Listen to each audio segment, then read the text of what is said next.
Dans un village niché au creux d'une colline verdoyante, la rumeur courait qu'un homme prêchait des paroles pleines de sagesse. Un jour, une grande foule s'assembla, montant la colline en quête d'une lueur d'espoir et de vérité.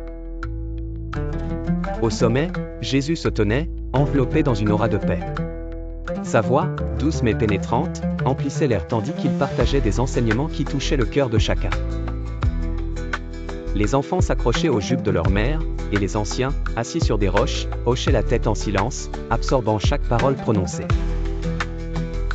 Une autre nuit, la scène changea complètement. Une mer agitée sous un ciel étoilé révélait un nouveau prodige.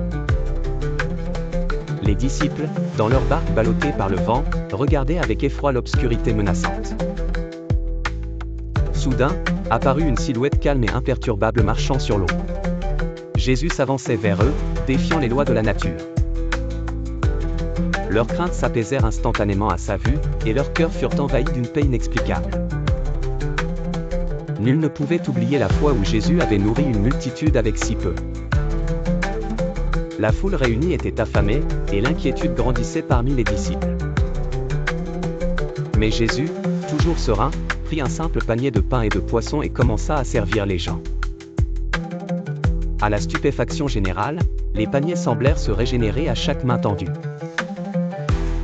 La foule, ébahie, ne pouvait comprendre ce miracle de multiplication, mais la gratitude lourde dans l'air disait tout ce qu'il y avait à comprendre. Enfin, il y avait ce jour à Béthanie, lorsque le chagrin avait envahi les cœurs. Lazare était mort, et ses sœurs pleuraient devant le tombeau.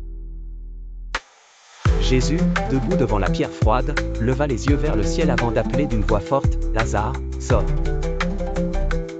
Ceux qui assistèrent à cette scène furent frappés d'une incrédulité mêlée d'espoir quand Lazare, encore enveloppé de bandelettes, fit un pas hors de l'ombre.